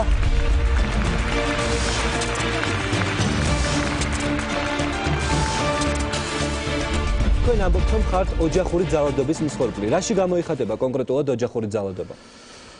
ძალადობა ოთახის გულისთვის. ნუ როგორ იყო საქმე? ჯერ ერთი მითხრა გისურვებთ თქვენ, რომ ძალიან კაი იყო დასახელება 100 გრადუსი. 100 გრადუსი ეს არის წერტილი. იმ წერტილზე დუღდება წყალი, ხო? წყალი რო დუღდება, მერე ფეთქდება ოჯახი, ფეთქდება სამუშაოზე, ამხანაგობაზე მომავალ ყველაფერი. ეხლა რაშია საქმე? ეს ძალიან კაი გადმოცემა ისვის, რომ ჩვენ ყოველთვის ფარავდი ჩვენი სისულელად და ჩვენი როგორ თქვათ რა, მე ცოტა ვერ ვლაპარაკობ ინსულტის შემდეგ. ჩვენი რა ქვია ოჯახური კონფლიქტს ფარავდით. ხო, მალამდე. და უთმეთ მანამდე მართა ეს ადუღდება და უნდა აფთქეს მაგრამ. დავა რის გამო მიმდინარეობს თქვენსა და თქვენს რძალს შორის? მომიყვანა ბიჭის ძალი. გოგო მოიყვანა, არც გითხრა ვინ არის, რა არის. მეორედ ტელეფონის იყო დაცნობილი. ნუ გავიდა 3-4 თვე ჩვენთან ცხოვრობს, მე წაიწყობა ჩემ ცოლთან. სცემა ცოლი, იმის მაქვს საბუთი. თქვენი მეუღლე სცემა რძალმა. დედამთილი. დიახ. ხო და ეს მე ცოლმა მეუღლე წავიდა თავის დასთან და 7 წელიწადი მას ცხოვრობდა. ანუ სახლიდან საკუთარ დედამთილს ასვლა აიძულა. ხო, აიძულა რა, მეო კონსტანტინე მაგასთან ვერ ვიჩხუბებ რა. ეხლა მე ინტელიგენტი ვარ, როგორ შემიძლია ხალხთან ვიჩხუბ, არ შემიძლია. თქვენი მეუღლე დღეს ცოცხალი აღარ არის. ხო და 3 წელიწადი თავი შევიპარე საბავშვო ბაღში დარაჯად. მე გადაიცვალა მეუღლე. ზუსტად იანვარში 4 წელიწადი გამოხდა. როცა გადაიცვალა მეუღლე, ესენი ჩემზე დაიწყეს უფრო ძალა ფიზიკურად და მარულად. გინება ყველაფერი იყო, ცემა იყო, ყველაფერი. ვინ გცემდათ ბატონო კონსტანტინე? ვინ გცემდათ? ორნივე, ანუ ეს ერთი, ანუ ორი, ანუ ეს ძალი ფიზიკურად ძალადობდა თქვენზე? ხო, დამარტყა უცებ სათვალები გატყდა, აი შრამი დამჭა ცხვირზე და ეგრევე დამარტყა, არ ვიცოდი რა. ჩაკუჩი იყო ხელში, მაგრამ მუშტით რაღაცა ქონდა, ჩაკუჩი ან სხვა რა ვიცი. ან იმის სტუპკის ის ხო იცი. ხო და სისხლი წამოვიდა. აიღო თებში გატეხა, 2-3 თებში გატეხა და დარეკა იმას ასათიანი ფსიქოსავატყო რო არის დარეკა რომ თქვა რომ ისო გაგიჟდა ისაო და წაიყვანეთ მოვიდნენ 2 პატარა გოგო თეთრ-ხალათში გამშიჯეს და ესო ნაცემია ბაბუ ნაცემია და გამოიძახეს პატრული სიფთა პატრული ნაცემი ოქმი კიდო მე ისე ყოველთვის ესე იყო დავა ოთახის გამომდინათ სერიოზულია, რამდენადაც ვიცი, იყო შემთხვევა, როდესაც კარიც კი შემოგიმტრეს თქვენი საძინებელი. ხო, შემთხვეულია, აი ფანელი გაკეთებულია, თუ გინდა მოგზადეთ ნახეთ. ფანელით არის გაკეთებულია. მთელი 1 ინსპექტორი, 2 ინსპექტორი, 3 ინსპექტორი გამოცვალე. იმაში მქონდა პროკურატურაში. პროკურატურაში ტანგოს ეკავდა პროკურატურა, პოლიცია, პროკურატურა. და ისე იყო. მანამდე საქმეში არჩა სასამართლო, როცა სასამართლო გაჩენილი მაქვს, ჩემი ინსპექტორს მივეცი, ასლი მე მაქვს. უკვე შეეშინდნენ. 30 სუთკა ვერ დაძლევი, მეგობრებო, ძნელია. გასაგები, ანუ ამ შემთხვევაში კანონის ის ნორმა ამოქმედა, რაც გიორგი საუბრობდა, დაცვის ორდერი, როდესაც ქალბატონი ნატოს არასამთავრობო ორგანიზაციის დახმარებით ამ ადამიანს გამოუწერეს დაცვის ორდერი, შესაბამისად, ამის შემდეგ დაიწყო მის ცხოვრებაში 7 ეტაპი. ეხლა მე ხო და ეხლა ეგრე არის რა ქალბატონო, ეგრე არის რა. ოჯახში პრობლემის აზრთა სხვადასხვაობის არსებობა ჯერ კიდევ არ არის პრობლემა. სამართლებრივი პრობლემა დგება მაშინ, როდესაც ოჯახის წევრები ამ განსხვავებული აზრების მოსაწესრიგებლად ძალადობრივი ფორმების გამოყენებას იმღერიან. მაშინ როდესაც ოჯახის წევრი ერთი წევრი სხვების მიმართ ან ჩაქუჩით ჩაუტრევს ეს უკვე წარმოუდგენელია. მომეცი ფულიო, მე ვალაგებო. მე მიხარია მოსმენა რომ თქვენ კმაყოფილი ხართ ამ კანონის მოქმედების იმიტომ რომ მე ამ კანონის ერთ-ერთი ავტორი ვარ და მე ამას ვიღებ პირად კომპლიმენტ და ძალიან დიდი მადლობა. მადლობა, მადამდის ვალობდი. სულ ეგზეკუციაში ვიყავი, საწყალი პოლონელი მამლუქი. ნოდარ, მე დავუნიშნე 2011 წელს გარკვეულწილად იმატა დამცავი ორდერების გაცემის რაოდენობამ. თუმცა რა თქმა უნდა ძალიან შორს არის იმ რეალური სიტუაციის მოგვარების, ასე ვთქვათ, საშუალებისგან, რაც რეალურად ჩვენ გვჭირდება. ანუ რაოდენობა მაინც მცირეა. ძალიან დიდი მადლობა ბატონ კონსტანტინის დავამშვიდობებით. და სტუდიაში დავაპატიჟებთ ძალადობის კიდევ ერთ მსხვილ ქალბატონს, რომელიც თქვენთან განსაკუთრებული თხოვნით მოვიდა. დიდი მადლობა ბატონო კონსტანტინე, იმისთვის რომ შემოგვიერთდით.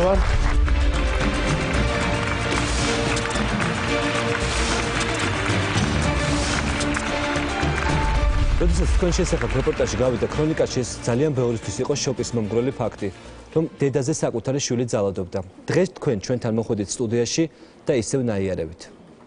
რა მოხდა? უმფროსი ბიჭი რო ლოთობს და ლოთობს, ცუდი ხასიათი აქვს, ამტვრევდა, ანგრევდა ყველაფერს, ანგრევდა ყველაფერს და ისა მე უფრო გადაიზარდა ზედმეტ იმაში. უფრო აი ეს 4 წელიწადია ძალიან გაუსაძლისია, მაგრამ აი ეს 2 წელიწადი კიდე მე ვარ ძალიან გაუსაძლისი.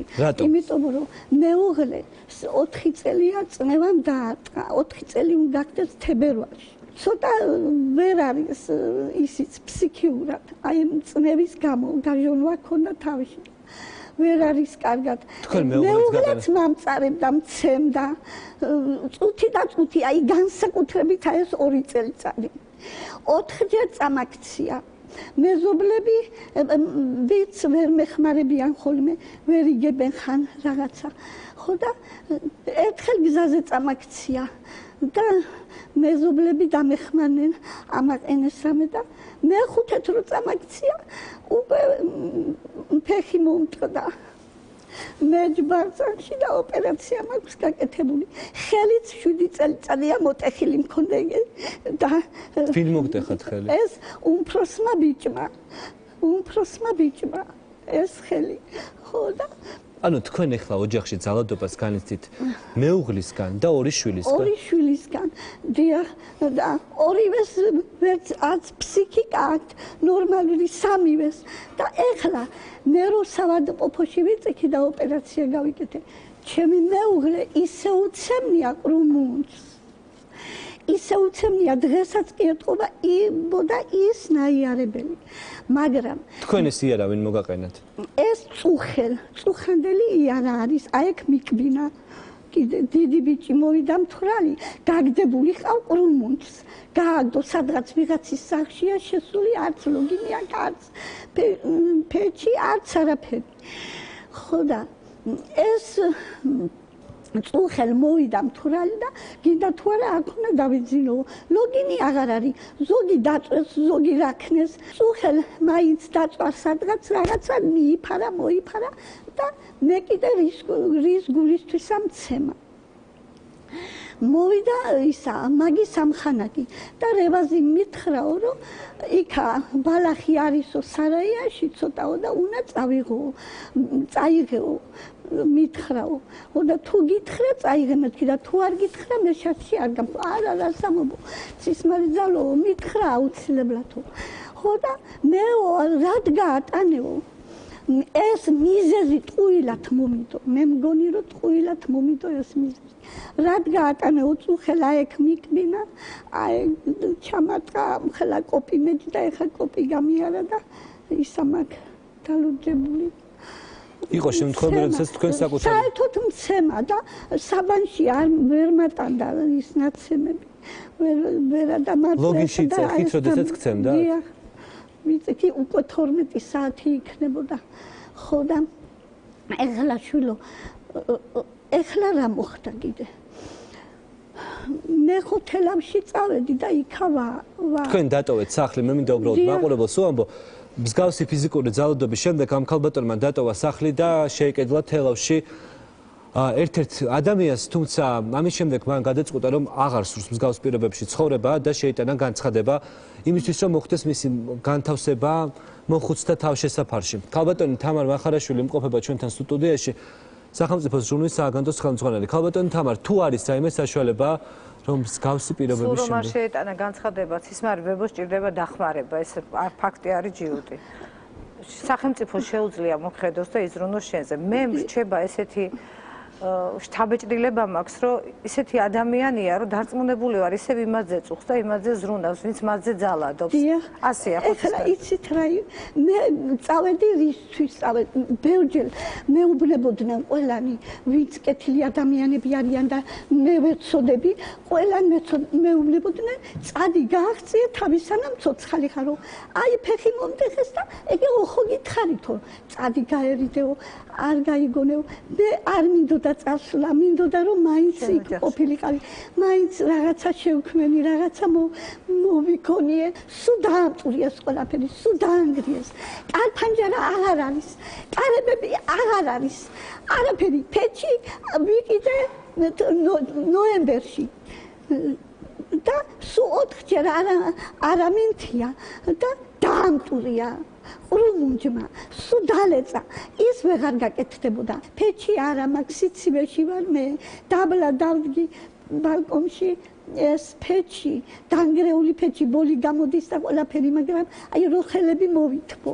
თორე იქ არც რამე ქვაბი დაიძგმება, რამე რო საჭმელი გავაკეთე. ნათესავები არ ყავთ რომლების დაგხვეწილი? ნათესავები არ ამყვანან გენაცვალე, თორე ეხლა ტელევიზორში რო გააშუქეს, არც ერთი ნათესავი ყველამ გაიგეს, მაგრამ ერთი ნათესავი არ მოსულა და არ უკითხია, აბა როგორ ახარო? და ისო მეზობლებს ვეცოდები, მეზობლები ძალიან მეხმარებიან, პატივს ამცემენ ყველანაირად. თანსაც მაფარებდნენ, რომ წავსულიყავი და იქ დამაძინებდნენ კიდეც და ყველანაირად პატივს ამცემდნენ. გავდენ ცისმარ, გავარკვევთ რა დახმარება შეუძლიათ აღმოგეჩინოს თქვენ სახელმწიფომ? ისარბებო, თქვენ რადგან განცხადება შეიტანეთ, აი ხა რომ სახელმწიფომ რომ გითხრათ, რომ თავშესაფარში წაგიყვან, სადაც გვაქვს ჩვენ ყველანაირი პირობა იმისთვისაც, რომ თქვენ ღირსეულად გაცხოვროთ და იგივე თქვენ პრობლემას მივხედოთ. სამედიცინო მომსახურებას გაგიწევთ, ხო წამოხვალ? დიახ, წამოხვალ?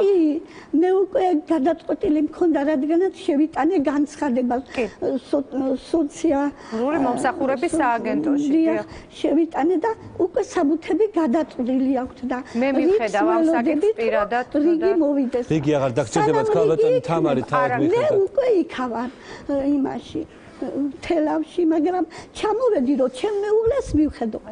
ისე უცემია, მე ჩამოვედი. მაინც მეწოდება, მაინც მეწოდება. ჩემი კეთილი გული არ მეუბნება, რომ არ მივხედო მეუღლეს, არ მივხედო შვილებს და ჩამოვედი.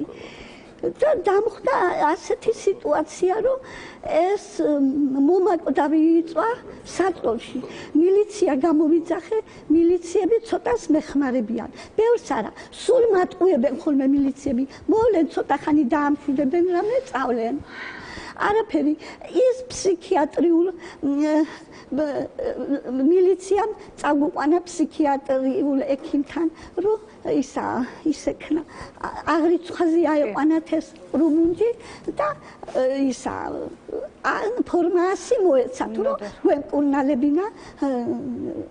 მოხდა მისი აღრიცხვაზე აყვანა? არც აღრიცხვაზე აიყვანეს, არც და პირიქით მასხარად ამიგდეს ექიმებმა და ისე გამომისტუმრეს იქიდან. ასკევე, კიდე ერთი თორა გვექნება სახალხო დამცველთან, თუ მოხერხდება იგივე თქვენი კახეთის რეგიონალური ოფისის ჩართვა, რომ მაგალითად ამ ადამიანს მიეხმაროს, თუ მათ ჭირდებათ რეალურად ფსიქიატრების დახმარება, იქნება აღმოუჩინონ მათ დახმარება და ეს საოჯახოებობა ეს დასრულდეს. ეხლა ისე ეცემნა რუმუნს, ფეხიც მოტეხილი აქვს ჩემ მეუღლეს, ხელიც მოტეხილი აქვს და ეხლა თაბაშირში კი ჩასვეს, გაუკეთეს თაბაშირი, მაგრამ ეთყობა ექიმმა იფიქრა, რომ ეს ვერ გადაიტანსო და ისაო და მეც ასე მეგონა და ისა ცოტა გამოვიდა მდგომარეობიდან, ეხლა ვაჭმევ რაღაცას. თქვენ კი არ ჭირდებათ მარტო მოხედო, მე როგორც ხედავ თქვენ მეუღლესაც და თქვენ შვილებსაც. ამაზე სახელმწიფო იზრუნებს, მე პირადად გპირდებით, როგორც თამარ მახარაშვილი. გვპირდებით, რომ პირად კონტროლზე ავიყვან და სოციალური მომსახურების სააგენტოსთან ერთად, რაც შეიძლება მოკლე პერიოდში მოვაგვარებ იმას, რომ თქვენს და თქვენი მეუღლეც. მე უკვე ვხედავ აქ სიტუაციას, რომ მხოლოდ თქვენ არ გჭირდება შველა და გამორიდება, ასე ვთქვათ, ამ სიტუაციიდან, მაგრამ თქვენ შვილებსაც ჭირდება შველა. რეალურად აქ სიტუაციაა ისეთ, რომ სახელმწიფო უნდა ჩაერიოს და იგივე ის ყრუმუჯი ვის ბრძანეთ ხო შეზღუდული შესაძლებლობის მქონე პირია, მასაც ჭირდება დახმარება, მაგრამ პირველ რიგში თქვენზე ვინც ძალადობს, თქვენ ხართ ძალადობის მსხვერპლი, თქვენ და თქვენ მეუღლესაც. ანუ ამ შემთხვევაში აქ პირველი სწორედ ამ მიმართულებით წავალთ. მე ამ აუცილებლად ძალიან დიდი მადლობა. მოქმედავ ძალიან მოკლედ. სახელმწიფო ზრუნვის სააგენტო იღებს ვალდებულებას, რომ თქვენ აუცილებლად რომ ხედავს, დიდი მადლობა რომ გენაცვალეთ, ბევრი რამე ვერ ვილაპარაკე, თორე უარესები და უარესები. მე უკვე ცოცხალ მკვდარი ვარ და უკვე სიკვდილის პირასა ვარ მისული და აღარ შემიძლია არაფერი. რა ვიცი. ძალიან მძიმე ისტორიების მოსმენა მოგვხდა გადაცემის ამ ნაწილში, თუმცა როდესაც მოხუცებზე ვსაუბრობთ, ეს ადამიანები არ ხდებიან მხოლოდ ძალადობის მსხვერპლი, იგივე საკუთარი ოჯახის წევრების მხრიდან. ხშირია შემთხვევები, როდესაც ადამიანები აღმოაჩენენ, რომ ისინი საკუთარმა შვილებმა დატოვეს ღია ცის ქვეშ. იყო მაგალითად ორი შემთხვევა, როდესაც ორი მოხუცი ქალბატონის ისტორია წყლისწვეთებით გავს ერთმანეთს. ერთ დღეს მათთან მივიდა უცნობი ადამიანი და უთხრა, რომ სახლი მათი აღარ არის და ისინი უნდა წავიდნენ ქუჩაში. ამის შემდეგ უკვე 7 წელია ეს მოხუცები თავშესაფრში ცხოვრობენ და ეძებენ თავიანთ შვილებს იმის მიუხედავად, რომ შვილებმა ისინი ქუჩაში დატოვეს. ძალიან მძიმე ისტორია, მაგრამ კიდევ ორი ისტორია მინდა მოვისმინოთ დღევანდელ ჩვენს გადაცემაში და კათარზისის ბენეფიციარები მოვიწვიოს სტუდიაში.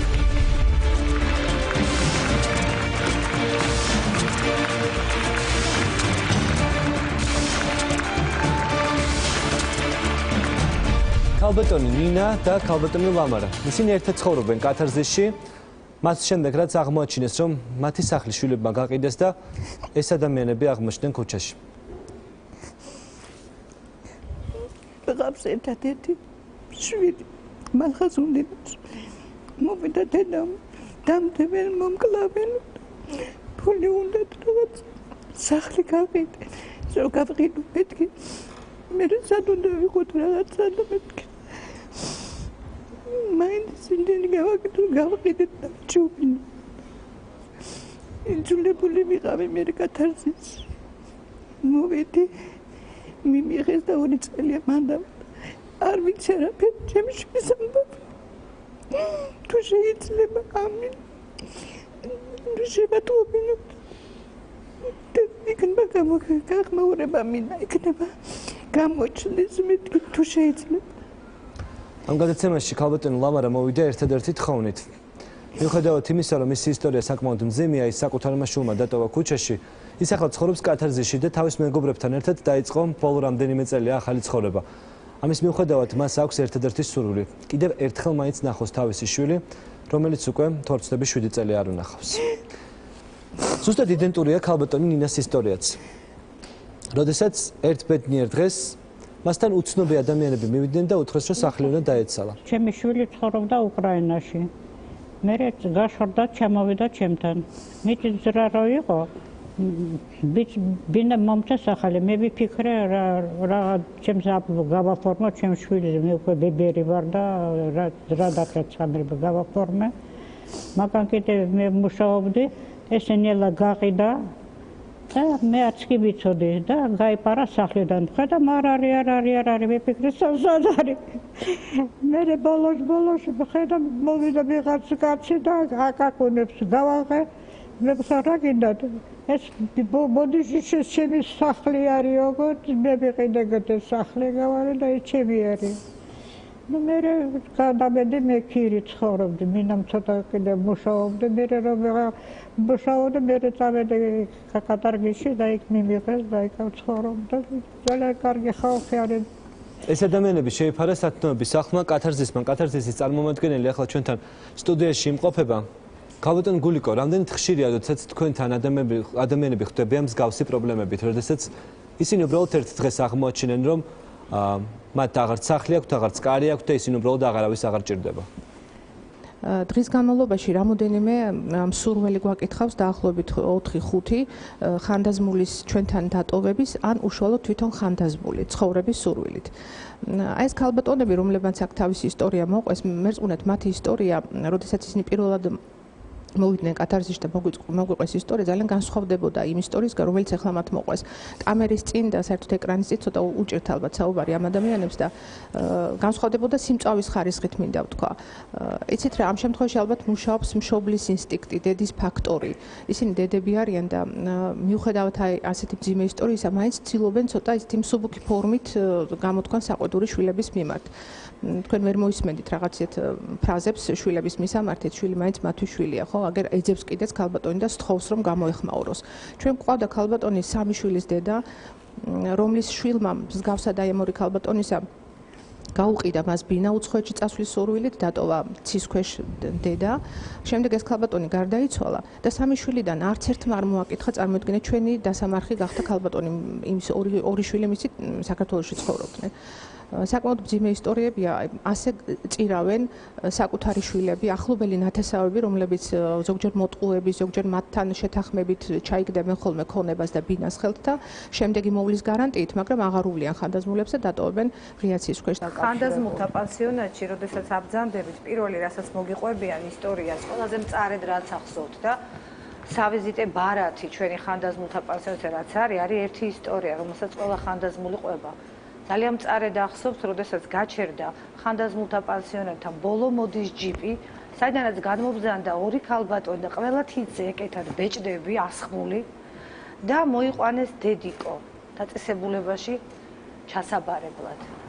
იცით რა, მე აბსოლუტურად მესმის და ზუსტად ვიცი, ასე საუბრობს ჩემი ყველა ხანდაზმული. არა, ჩემ შვილს რაღაცა პრობლემა ჰქონდა, რაღაცა ნერვებმა უმტყუნა, რაღაცა შეეშალა, თორე არ არსებობს რომ მათ შვილზე მაინც ბოლოში აუგითქვან. აქედან გამომდინარე საზოგადოების ჩვენს დავბერდებით. ჩვენ საუბრობდით თქვათ იგივე საკითხებზე, რომლებიც უკავშირდება ძალიან ხშირად ხანდაზმული ადამიანების თქვათ სახლიდან გამოშვებას ან გაძევების ცდელობას მოდი დავარქოთ. როდესაც ჩვენ ფსიქიატრიული დაწესებულებების მონიტორინგი განვახორციელებთ გასულ წელს მე თვითონ ფსიქიატრი არ ვარ, თუმცა ის ადამიანები, ვინც პროფესიონალები ჩართული იყვნენ მონიტორინგის ჯგუფში, დასკვნამდე მივიდნენ, რომ დაახლოებით 40% ბენეფიციარების, რომლებიც სტაციონარულ მკურნალობას გადიოდნენ, არანაირად არ საჭიროებდნენ დაწესებულებაში ყოფნას. მაგრამ როდესაც ამ ადამიანებს გაესაუბრნენ, უმეტესი მათგანი ფსიქიატრიულ სტაციონარს იყენებდა თავშესაფრად იმ მარტივი მიზეზის გამო, რომ მათ გაუყიდეს ბინა და შემდგომ უკვე ისინი დარჩენ ფსიქიატრიულ ჯამრთელი ადამიანები იყვნენ ფსიქიატრიულში მის გამო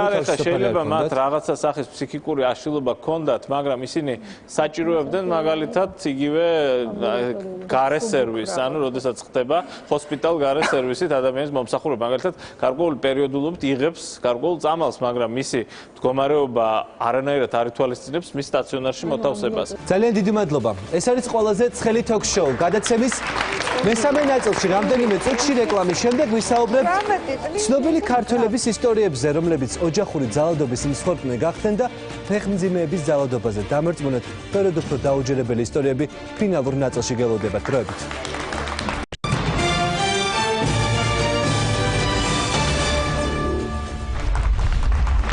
ეს არის ყველაზე ცხელი ток-შოუ 100 გრადუსი ცელსიუსით. გადაცემის ფინალურ ნაწილში ჩვენ დღეს ვისაუბრებთ ბავშვებზე ძალადობის შესახებ. დაუჯერებელი ისტორია, რომელიც ქრონიკის ეთერში 1 წლის წინ გავიდა. ტელეკომპანია იმედი საინფორმაციო სამსახური ზუსტად შარშან თებერვლის დასაწყისში მაყურებელს ვამბობდა, რომ სოფელ მისაქციელში დედამ საკუთარი 5 წლის შვილი მოკლა. ზუსტად 1 კვირის შემდეგ სპეციალური რეპორტაჟის საკმაოდ ვრცელი თემა უკვე გუნდრუხის თემას დაეთმო, სადაც დედინაცვალი 8 წლის ბავშვს აიძულებდა, რომ ქუჩაში ყოფილიყო ზამთარში, ყინვაში და ამ ბავშვს პატრონი პრაქტიკულად რომ არავინ არ ყავდა. 1 წლის შემდეგ ჩვენ დავინტერესდით, როგორ განვითარდა მოვლენები მისაქციელში, დავიწყა თუ არა ხალხმა ცნობილი ტრაგედია და რა ბედი ეწია ადამიანს, რომელიც ზამთარში -5 გრადუს ყინვაში ქუჩაში სწორედ დედამთილის ბრძანებით იჯდა.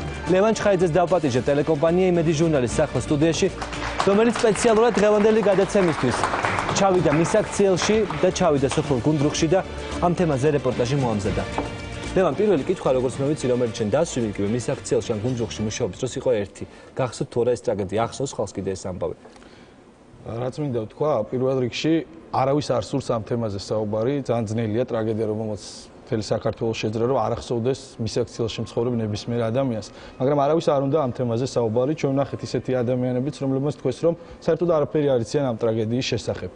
და ისინი ამბობდნენ, რომ მოხდა ტრაგედია, მაგრამ მათ საუბარში აშკარად შეინიშნებოდა ის, რომ არ აღიქვამენ ამ ტრაგედიას იმ სიმწვავით, როგორც უნდა აღიქვას ჩვეულებრივმა ადამიანებმა და როგორც აღიქვას თქვა სხვა ადამიანებმა. ჩვენ ასევე ვიმყოფებოდით სოფელ გუნდრუხში, სადაც ერთი წლის წინ საკმაოდ მძიმე მდგომარეობა იყო და მეორე კლასელი გოგონა დედინაცვალმა გამოაგდო გარეთ, შემდეგ ამ საქმეში ჩაერია უკვე სოცმუშაკი და ეს ბავშვი გადაიყვანეს ბავშვთა სახლში, სადაც როგორც გავარკვიეთ, დღეს უკვე ეს გოგონა იწყებს ახალ ცხოვრებას, ის სასამართლოს გზით კანონიერად გაშულდა, მის მამას კი ჩამოერთვა მამობის უფლება. ლევან ჩხაიძე სპეციალურად ყველაზე ცხელი თოქ-შოუსთვის მის აქციელიდან და გუნდრუხიდან დღეს ახლა სპეციალურ რეპორტაჟს წარმოგვიდგენს.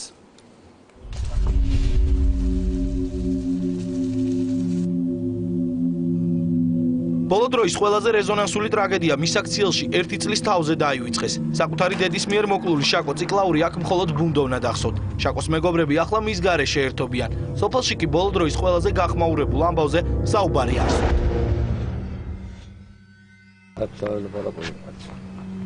აღარ საუბრობენ ამ თემაზე. მოხდა რა მოხდა. ამ თემაზე აღარ ლაპარაკობენ ხოლმე. არ ვიცი, დაავიწყდათ თუ არ უნდათ ამ თემაზე ლაპარაკი. არ დავიწყოთ, მაგრამ გასასურველია იმას ლაპარაკი.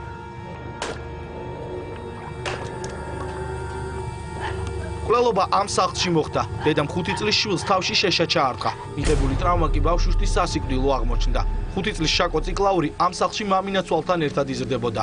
მოკლულ ბავშვზე საუბარი დღეს ამ ოჯახშიც არ სურთ. მის აქციელის რეზონანსული საქმე სოფელში ტაბუდადებული თემაა. შაკო ციკლაურზე საუბარი აქ არავის სურს. არ ვიცი. დღეს როგორ იხსენებენ ამ ამბავს? არ ვიცი, ვერ გეტყვით, ნადეთ არ ვიცი. ვერ მოგატყუთ. არ გაგიგია ეს ამ. არა, არ გაგიგია. თქვენ უკვე ნახეთ თუ როგორ ახსოვთ შაკო ციკლაურის ტრაგედიიდან 1 წლის შემდეგ მის აქციელში მისი ამბავი. მის აქციელიდან 40 კილომეტრში ოჯახურ ძალადობას ადგილი ჰქონდა მეორე კლასელ გოგონაზეც. თუმცა შაკო ციკლაურისგან განსხვავებით თამუნა გაბუნია სიკვდილს გადაურჩა. რა ხდება ამ ფაქტიდან 1 წლის შემდეგ სოფელ გუდრუხში ამას ადგილზე ვნახავთ.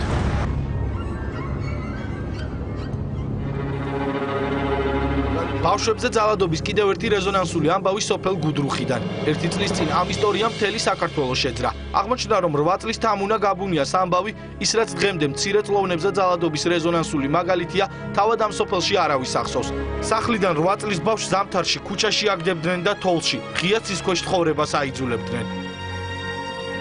ეს ქალბატონი 8 წლის თამუნა გაბუნიას დედინაცვალია. სწორედ მას დებდნენ ბრალს ბავშვებზე ძალადობაში. კამერის წინ საუბარი ისურვეს, თუმცა ასობით მოწმის და ამბობი უარყვეს ბავშვის მამამ და დედინაცვალმა. ის რასაც მამა უარყოფს დუშეთის სასამართლომ ფაქტებით დაადასტურა და თამას გაბუნიას მამობის უფლება ჩამოართვა.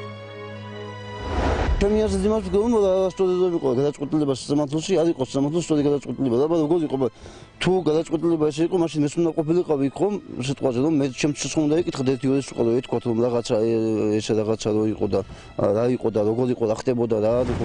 არაფერი პრობლემა არ მქონია მე იმასთან. რატო დაიყვანეს მაშინ? არ ვიცი, აქ რაღაც სიტყვა, რაღაცეები, რა ვიცი მე, უნდა დაიყვანეს. არ იყო სწორი. არ იყო სწორი. რეზონანსული საქმის მთავარ გმირს ახლა უკვე ახალი ცხოვრება აქვს. თამუნა გაბუნია გააშულეს. ახალ ოჯახში ის სხვა ცხოვრებას თავიდან იწყებს. 8 წლიანი წამების შემდეგ ის ნელ-ნელა სწავლობს თუ რა არის ოჯახური გარემო. ეს ლევან ჩხაიძის რეპორტაჟი მან 1 წლის შემდეგ დასვა კითხვა რა ხდება მის აქციელში, სადაც 5 წლის შვილის საკუთარმა დედამ შეშით მოკლა. ამ ქალბატონს, რომელიც ახლა უკვე 1 წელია სასჯელს იხდის, ფსიქოლოგიური დახმარება სწორედ თქვენი ორგანიზაციის წარმომადგენლები უწევენ. რას ამბობს ის ციხეში, როდესაც თქვენ ფსიქოლოგებს ესაუბრება? ეს ქალბატონი ბავშვობიდან იზრდებოდა ძალიან მძიმე ოჯახური ძალადობის ქვეშ.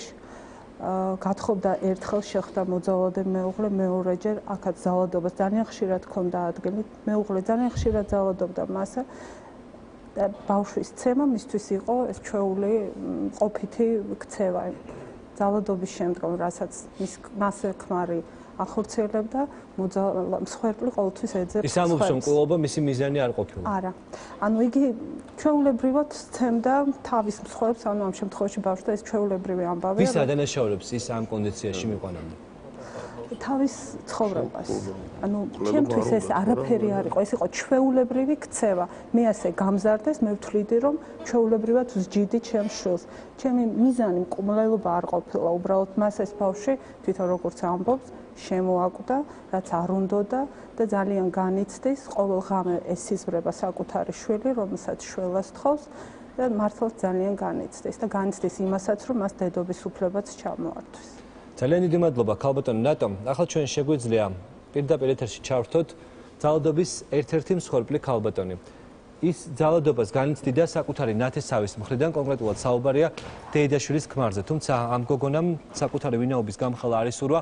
ის ყველაზე ცხელი თოქ-შოუს სპეციალური სტუდიიდან გვერდება ეთერში.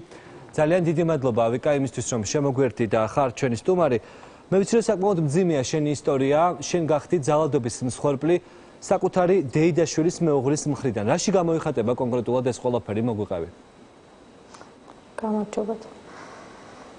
კონკრეტულად გამოიხატება იმაში, რომ ძალიან ცუდ პირობებში ვიზრდებოდი. ჯერ ადრეულ ასაკში გარდამეცვალა დედა, მერე მამა და მეურვეობი მყავდა ჩემი დეიდაშვილის ქმარი და დეიდაშვილი. ვიზრდებოდი იმათთან და ვიყავი როგორც მონასავით. კი ყავდა იმათაც თავიანთი შვილები, მაგრამ სახლში არაფერს არ აკეთებდნენ. სახლის დალაგება იყო, რეცხვა იყო, საჭმლები და ასე შემდეგ ყველაფერი იყო ჩემზე და რაღაცას თუ არ გავაკეთებდი, რაღაცას დავაშავებდი, ან რამეს არასწორად ვიტყოდი, ეგრევე გადადიოდა დეიდაშვილის ქმარი ცემაზე. ცემდა ქამრით, ჩოულებ მუშტით, მათრახით და რა ვიცი. რამდენ ხანს გრძელდებოდა ეს ყველაფერი? გრძელდებოდა 9 წლის ასაკიდან უკვე მაგათთან ვცხოვრობდი 17 წლამდე. როგორ მოახერხე მე რომ ამ ყველაფრისთვის თავი დაგეღწია? ბოლოს უკვე რომ ვეღარ ავიტანე ეს ყველაფერი, გადავწყვიტე სახლიდან წავსულიყავი სადმე სადღაცას. გავიქეცი, ვიყავი ჩემ კლასელ გოგოსთან სახლში რამოდენიმე დღე, მაგრამ არასოწლოვანი რო ვიყავი, მაგიტო დამიბრუნეს ისევ სახლში. როდის დასრულდა საბოლოოდ შენი მონობა? საბოლოოდ დასრულდა, როდესაც მოვხვდი ძალადობისგან დაცვის ეროვნულ ქსელში, სადაც ძალიან თბილად, კარგად მომექცნენ. ძალიან ცუდ დღეში ვიყავი, როცა მაგ ორგანიზაციაში მივედი, თავის მოკვლის ცდილობაც მქონია მანამდე. იმ სახლში აპირებდი თვითმკვლელობას, სადაც შენ გიწევდნენ ძალადობას? კი. კი. შენ მაყურებელს არ ვამბე, თუმცა შენს ისტორიაში არის კიდევ ერთი მთავარი ტრაგიკული დეტალი. მეურვე, რომელიც შენი დეიდაშვილის მეუღლე იყო, შენ გაუპატიურებას გიპირებდა.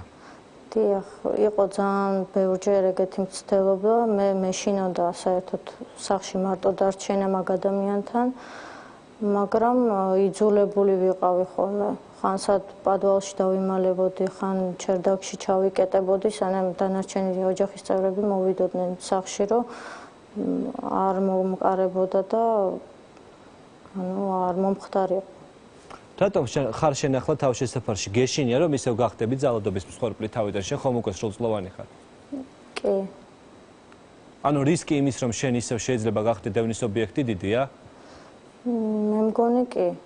ძალიან დიდი მადლობა იმისთვის რომ შემოგვერთდი და დაგუხმარე რომ ჩვენი მაყურებლისათვის გვეჩვენებინა თუ როგორია ძალადობა 21 საუკუნის საქართველოში. გაუპატიურების მცდელობა ალბათ არ არის ერთადერთი შემთხვევა, რომელზეც დღევანდელ გადაცემაში ჰქონდა საუბარი. ალბათ დაუჯერებელია ისტორია, რომელიც ძალადობის მსხვერპლთა დაცვის ეროვნული ქსელის მონაცემთა ბოლო ბაზაში შემოინახა. ჩვენ ახლა სტუდიაში სოციალური მოშაკი შემოგვერთდა, რომელიც საკმაოდ მძიმე ისტორიას მოგვიყვება იმ გოგონას ნაცვლად, რომელიც დღეს სტუდიაში ფიზიკურად იმიტომ ვერ მოვიდა, რომ მძიმე ფსიქოლოგიური სტრესის ქვეშ იმყოფება. გისმენთ? მოგესალმებით. დეკემბრის ბოლოს რეგიონიდან, ერთ-ერთი რეგიონიდან დაგვირეკეს და გთხოვეს დახმარება. ეს გოგონა არის 20 წლის, რომელიც ამჟამად არის ფეხმძიმე, მაგრამ ფეხმძიმე არის მეგობარი ბიჭისგან, რომელმაც უარი თქვა მასზე და ბავშვზეც. მაგრამ თვითონ ეს ისტორია სათავეს იღებს ძალიან ადრე მის ბავშვობაში, მას ყავს მოძალადე მამა და იყო საშინელ პირობებში. თვითონ ამდენი წლის მუშაობის შემდეგაც კი გაკვირვებული დავრჩი მისი ისტორიით, რომ ბავშვობიდან მასზე მამა ძალადობდა, თვითონ აღნიშნა, რომ იყო არაერთი სექსუალური ძალადობის ცდელობა, მაგრამ გაუპატიურება არ მომხდარა.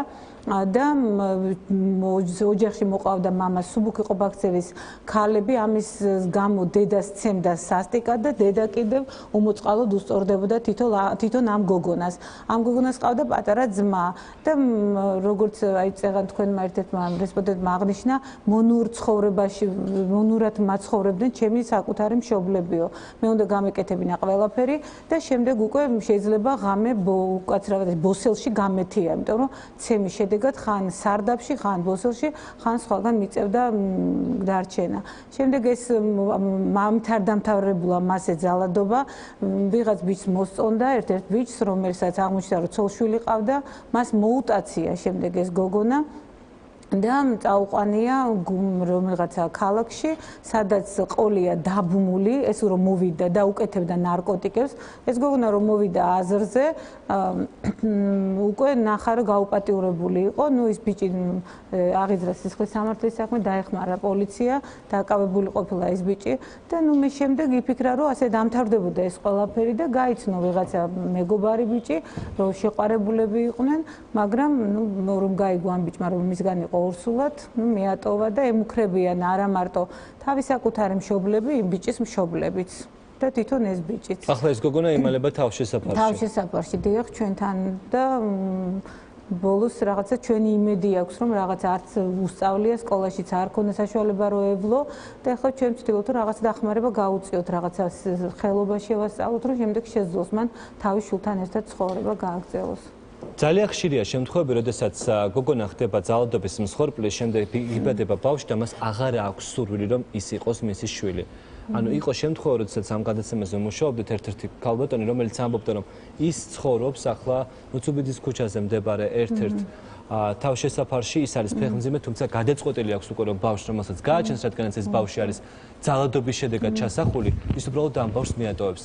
ბოლო პერიოდში ძალიან გახშირდა შემთხვევები, როდესაც პოულობს ბავშვს სანაგვეზე, ქუჩაში, გაყინულს და ამის შემდეგ სწორედ დაიბადა ინიციატივა, რომელზეც არასამთავრობო სექტორის და სახელმწიფო სტრუქტურებიც მუშაობენ, რომ შეიქმნას სიცოცხლის ყუთი. ეს არის აპრობირებული გზა, ბეიბი ბოქსი, სადაც მშობელი უბრალოდ როდესაც არ სურს მას ბავშვი, ერთ-ერთი საავადმყოფოს კუთხეში დამონტაჟებულ ამ ყუთში მოათავსებს თავის შვილს.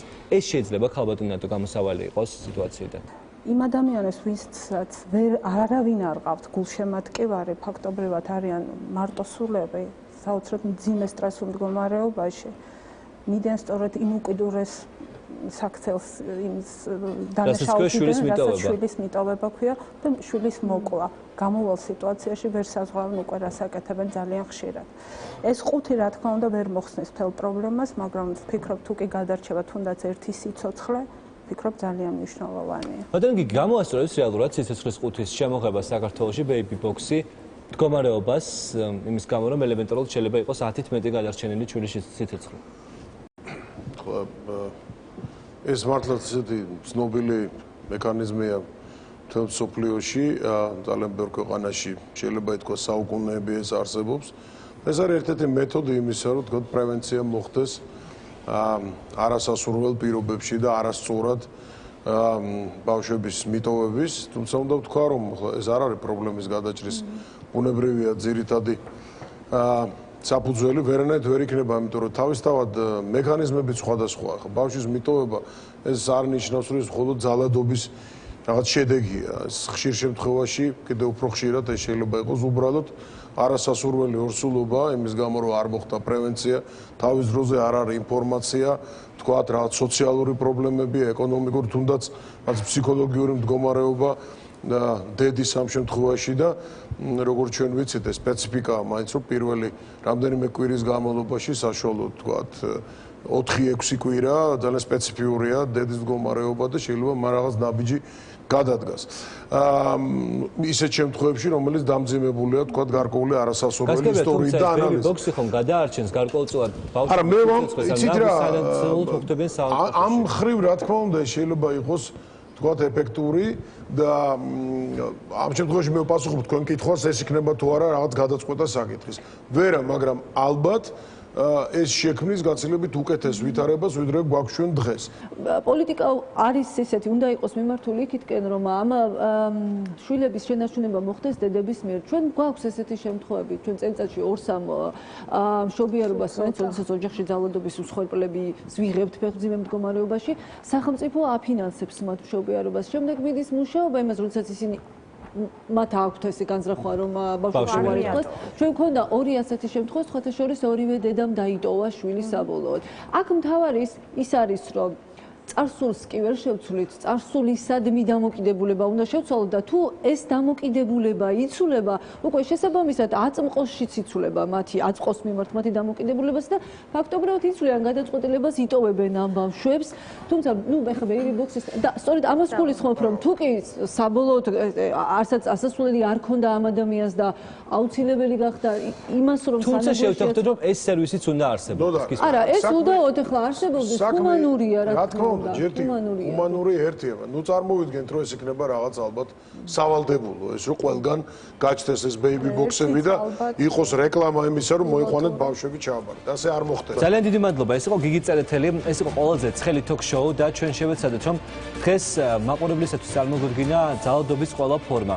როდესაც საუბრობთ ძალადობის ფაქტების შესახებ, იგივე მოხუცებზე ძალადობა ან თუნდაც ძალადობა ოჯახში, ყოველთვის იყო პრეცედენტი, როდესაც ძალადობა ხდებოდა შედარებით საშუალო ან დაბალი სოციალური ფენის წარმომადგენლებისათვის, თუმცა მინდა დაგარწმუნოთ, რომ ეს არის ფაქტები, რომელიც გახმაურდა, თუმცა ძალიან ხშირია იგივე ოჯახებში, რომლებიც თბილისში ან საქართველოში ძალიან ცნობილები არიან ძალადობის ფაქტები. ახლა სტუდიაში შემოგვერდება საქართველოს პირველი პრეზიდენტის, სვეტ გამსახურდიას ვაჟის, ცოტნე გამსახურდიას მეუღლე, რომელიც გარკვეულწილად მცირე დოზით, თუმცა თავადაც გახდა ძალადობის მსხვერპლი. სოფო ჩიკვილაძეს ვთხოვთ სტუდიაში.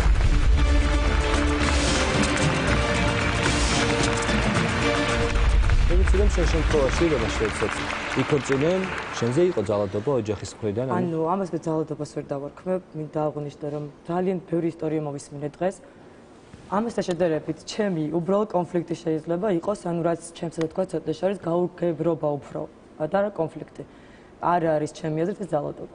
გასაგებია. იყო შემთხვევა, როდესაც ის შენ ფიზიკურ შეურაცხყოფას გაყენებდა? ფიზიკურ შეურაცხყოფა, ანუ ეხა ვიცი როგორ რაღაცა, როცა ცოლ-ქმარს გაქვს რაღაც კონფლიქტი, შეიძლება თქვათ მივიდეს ხელის გარტყმამდე, მაგრამ ეს არ ითვლება იმათ, რომ თქვათ იმ ადამიანს აქვს შენზე თქვათ ძალადობა. ძალადობა სხვა რაღაცაა ჩემი აზრით, ანუ თუ ადამიანი გცემს სასიკვდილოდ გაგიმეტებს, ანუ შენ შვილებზე, ფსიქოლოგიური, მორალური რა ძალიან სხვადასხვანაირია. მაგრამ ჩემზე ხა მე არ ვთვლი, რომ არ არის. შენ განიცდით ძალადობას, თუნდაც იგივე შენი დედამთილის მხრიდან, რომელმაც შენი შვილები არ ნახა რამდენი წელი. არა, არ უნდა ეს ძალადობა არის, ეს არის სურვილი უბრალოდ. თუ უნდა ნახოს, თუ უნდა არ ნახოს. თვითონ ანუ ქალბატონი მანანა არის პრინციპული ადამიანი. თავისი პრინციპები აქვს.